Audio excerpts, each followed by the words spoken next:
আমি নিজে থেকে তাকে ছেড়ে দিয়েছি, তার মানে এই না যে তাকে ভালোবাসতাম না, তাকে ভালোবাসতাম নিজের জীবনের থেকে বেশি। তাহলে কেন তাকে ছেড়ে দিলাম? তো চলুন এই গল্পটা শুনে আসি। আজ থেকে প্রায় 7 বছর আগে, যখন আমি ক্লাস 10-এ পড়তাম, আমি পড়াশোনায় খুব ভালো ছাত্র, রোল নাম্বার ছিল 1। আবার আমি ক্লাসের মনিটর ছিলাম। সেই দিন আমার মনটা একটু খারাপ ছিল, তাই স্কুলের বারান্দায় দাঁড়িয়েছিলাম। তারপরে ক্লাসের ঘন্টা পড়ে গেল, আমি রুমের দিকে যাব ভাবছি, আর ঠিক ওই সময় একটা মায়াবী কন্যা আমাদের স্কুলের গেট দিয়ে স্কুলের ভিতরে ঢুকছে। স্কুলে এত এত মেয়ে আছে, কাউকে এইভাবে কখনো দেখিনি। যেমন তার মায়াবী চোখ, তেমনই তার মায়াবী চেহারা। তারপরে সে নিচতলায় ঢুকে যায়। এরপর আমি রুমের দিকে ঢুকতে যাব, আর ঠিক ওই সময়তেই দেখতে পাই সে সিঁড়ি বেয়ে উঠে আসছে দোতলায়। তারপর আমি মনে মনে ভাবছি, দোতলায় তো সবই ক্লাস 10, আমাদের রুমে না তো আবার। তারপরে সে আমাদের রুমে ঢুকে যায়। আমার যে মন খারাপ ছিল, আমি তাকে দেখার পর ভুলেই গেছিলাম। যাই হোক, তারপর ক্লাসে আমিও ঢুকে যাই। এরপর ক্লাসে স্যার আসলো, আর যে মেয়েটা আমাদের ক্লাসে নতুন, তাকে নিয়ে কিছু কথা বলতে শুরু করলো। কথাগুলো এমনই ছিল যে ওদের বাড়ি ছিল আগে কলকাতা, তার বাবা মা কেউ নাই, কিছুদিন আগে একটা অ্যাক্সিডেন্টে মারা গেছে। এখন সে তার নানির বাড়িতে থাকে, আর এখান থেকে সে পড়াশোনা করবে, তবে এর সাথে কেউ খারাপ ব্যবহার যেন না করে। স্যার এইসব কথা বললো। তারপর আমি মেয়েটির মুখে মুখে তাকাই। ইস, ওর মায়াবী চোখ, মায়াবী চেহারা যতটা না সুন্দর, তার থেকে অনেক বেশি তার ভিতরে এখন কষ্ট। তারপরে স্যার ক্লাস শুরু করে দেয়। ক্লাস শেষে আমি যা বুঝতে পারলাম, মেয়েটাও একটা ভালো স্টুডেন্ট। 2-1 দিন যাওয়ার পর মেয়েটাও বুঝতে পারে আমিও একটা খুব ভালো স্টুডেন্ট। তবে মেয়েটা কথা বলার সাহস পেত না, আর আমার তো এমনিতেই মনের ভিতর অনেক ভয়। তাছাড়া ওর মনের অবস্থা ভালো না বলে আমিও কথা বলার চেষ্টা করিনি। প্রায় 2 মাস যাওয়ার পর একদিন টিফিন সময়তে দেখি মেয়েটি একা একা বসে কি যেন একটা করছে। তারপর আমি ভাবলাম, এখন তো কেউ নাই, যাই একটু কথা বলার চেষ্টা করি। তারপর আমি মেয়েটির কাছে গেলাম। এরপর এই ভীতু মনটাকে শক্ত করে তাকে জিজ্ঞেস করলাম, কি করছেন আপনি এখানে একা একা বসে? সবাই টিফিন করতে গেছে, আপনি যাবেন না? এরপর মেয়েটি কিছুই বললো না। তারপর আমার মনকে আমি নিজেই বকতে লাগলাম, কেন যে তার সঙ্গে কথা বলতে আসলাম, নিজেকেই খারাপ লাগছে। আমি চলে যাচ্ছিলাম, আর ঠিক ওই সময়তে মেয়েটি বলে উঠলো, আমি বাড়ি থেকে টিফিন নিয়ে আসি, আমার বাইরে যাওয়া লাগে না। হ্যাঁ, টিফিন করবো, চাইলে আপনি আমার সঙ্গে করতে পারেন। মেয়েটির মুখ থেকে এরকম কথা শুনে আমি পুরোটাই অবাক। তারপর আমি বললাম, না, আজকে আমি খাবো না, অন্যদিন খাবো, আজকে আপনি খান। আজ প্রথম তার কণ্ঠের সুর শুনলাম। মেয়েটি প্রতিনিয়ত স্কুল আসতো, কিন্তু কোনো কথা বলতো না, চুপচাপ একা বসে থাকতো। সত্যি মানতে হবে, যেমন তার চেহারা, তেমনই তার চোখের মায়া আর কণ্ঠস্বর, এর কোনো তুলনাই নাই। আমি তার প্রতি আরো দুর্বল হয়ে পড়লাম। তারপর আমি ক্লাসরুম থেকে বারান্দায় চলে আসি। আমি রুম থেকে চলে আসলাম ঠিকই, কিন্তু মনটা ওখানে পড়ে আছে। কিছুক্ষণ যাওয়ার পর মনটাকে শক্ত করে আবারও ক্লাসরুমে চলে আসলাম। মেয়েটি আমার দিকে আর চোখে তাকাচ্ছে, আমিও তাকাচ্ছি। তারপর সে বলে উঠলো, কিছু বলবেন? আমি বললাম যে কিছু না। তারপর স্কুল ছুটি হওয়ার পর ওকে আমি খুঁজছি, এক নজর দেখে আমি বাড়ি যাব। পুরো স্কুল খোঁজাখুঁজির পরেও তাকে পেলাম না। তারপর আমি মন খারাপ করে স্কুল থেকে বেরিয়ে আসছি। এরপর দেখি সে স্কুলের গেটের সামনে দাঁড়িয়ে আছে। আমি ওকে দেখেও না দেখার ভান করে চলে যাচ্ছিলাম। এক পলক দেখার ইচ্ছা ছিল, সেই ইচ্ছাটা তো পূরণ হয়ে গেল, তাই বাড়ি চলে যাচ্ছিলাম। আর ঠিক ওই সময়তেই মেয়েটির মুখ থেকে আমার নাম শুনতে পাই।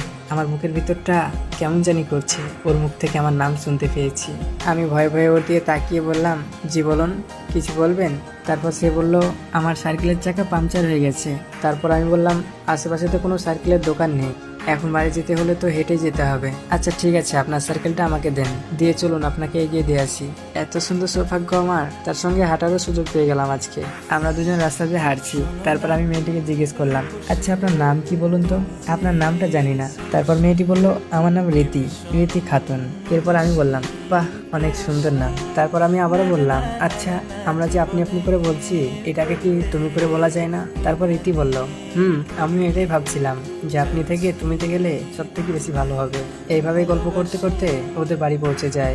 তারপর ওকে রেখে আমি বাড়ি চলে আসি। বাড়ি চলে আসার পর আমি শান্তি পাচ্ছিলাম না। খেতে বসেও ওর কথা মনে পড়ে, পড়তে গেলেও ওর কথা মনে পড়ে, ঘুমাইতে গেলেও চোখে ঘুম নাই, ওর কথা মনে পড়ে। আমি তার প্রতি এতটাই আসক্ত হয়ে গেছিলাম যে তাকে ছাড়া কোনো কিছুই ভাবতে পারছিলাম না। তারপরের দিন আমি স্কুলে তাড়াতাড়ি চলে আসি, শুধু তাকে এক নজর দেখার জন্য।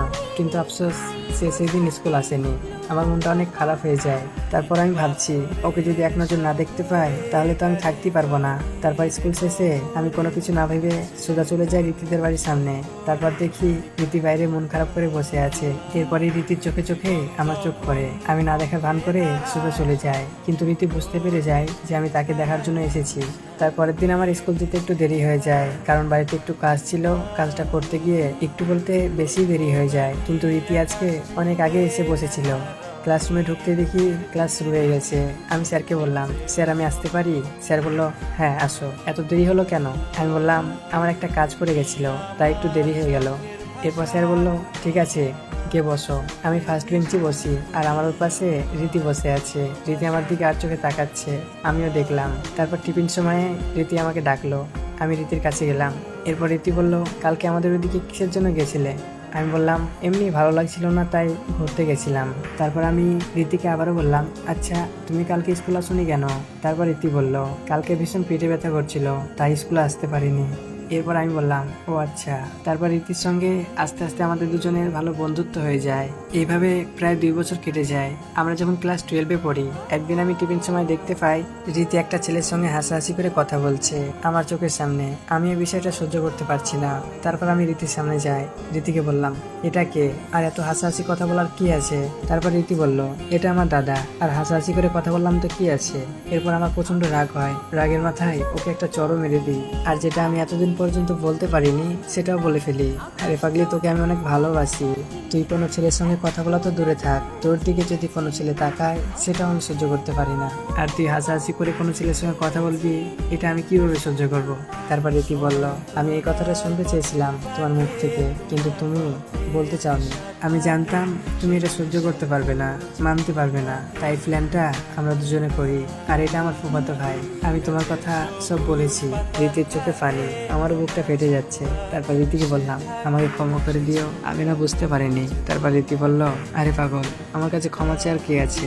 আমি তোমাকে ভালোবাসি, আর শুধু তোমাকে ভালোবাসি না, তোমার প্রতিটা কাজ ভালোবাসি। তোমার রাগ, তোমার ভালোবাসা, তোমার চোখের পানি, তোমার হাসি, সবকিছু। রীতির চোখেও পানি, আমার চোখেও পানি। তারপর রীতিকে শক্ত করে জড়িয়ে ধরে বললাম, তুমি এত ভালোবাসো আর আমি বুঝতে পারিনি। আমি অনেক বোকা, শুধু তোমাকে ভালোবেসেছি, কিন্তু তোমার ভালোবাসা বুঝতে পারিনি। এইভাবেই সুন্দর চলছিল আমাদের দুজনের ভালোবাসা। এরপর আমরা দুইজনে এইচএস পরীক্ষাও দিই, ভালো রেজাল্টও করি। তারপরে এই যে আমরা ছেলে মানুষ, টাকা না থাকলে ছেলেদের কোনো মূল্য থাকে না, তাই আমি ইনকামের পথ বেছে নিই। আর রীতিকে বাইরে পড়াশোনার জন্য ভর্তি করে দিই, কারণ আমার রীতিকে নিয়ে অনেক স্বপ্ন। রীতির সঙ্গে যদি আমিও পড়াশোনা করি, তাহলে রীতির স্বপ্নগুলো পূরণ করতে পারবো না, কারণ বাইরে পড়াশোনা করলে তো একটা খরচ থাকে, যা রীতির নানির বাড়ি থেকে দেওয়া সম্ভব না। এরপর আমি একটা গ্যারেজে কাজ করতে শুরু করি, আর রীতির পড়াশোনার জন্য খরচ তুলতে থাকি। আমার ফ্যামিলি থেকে বলেছিল, এসব কি করছিস, তুই কি পাগল হয়ে গেছিস? কিন্তু আমি কারো কথা শুনিনি, শুধু রীতির কথা ভেবে। এইভাবেই কেটে যাচ্ছে দিনের পর দিন, মাসের পর মাস, বছরের পর বছর। কিন্তু হ্যাঁ, রীতির সঙ্গে সবসময় কথা হতো না। সে নাকি সবসময় পড়াশোনা নিয়ে ব্যস্ত থাকে। সারাদিনে আমার সঙ্গে কথা বলার তার একটা মিনিট সময় হয় না। আমিও কিছু বলতাম না। যাই হোক, পড়াশোনা তো করছে। তারপর প্রায় 5 বছর কেটে যাওয়ার পর একদিন হঠাৎ করে রীতি আমাকে দুপুরে ফোন দেয়। তারপর আমি ফোনটা রিসিভ করলাম। ফোনটা রিসিভ করার পর রীতি যা বলল তা শুনে পুরো বুকটা আমার কেঁপে উঠলো। রীতি আমাকে বলল, এতদিনে আমার জন্য তোমার কত টাকা খরচ হয়েছে। তারপর বুকে আমি একটা বড় আঘাত পেলাম। তারপর আমি বললাম, এইসব কথা বলছে কেন রীতি? তারপর রীতি বলল, কিভাবে যে বোঝাবো তোমায়, বুঝতে পারছি না। রীতি বলতে চাইছিল না। তারপর আমি তাকে অনেক জোর করার পর সে বলে, তার নাকি সেই প্রথম থেকে একটা ছেলেকে ভালো লেগেছে। রীতি নাকি আমার কথা বলেছে ছেলেটাকে। তারপর ছেলেটা বলেছে, রীতির জন্য যা খরচ করেছি এতদিন, সব খরচ নাকি আমাকে সে দিয়ে দিবে। এই কথা শোনার পর আমার বুকের ভিতরটা পুরো তছনছ হয়ে যায়।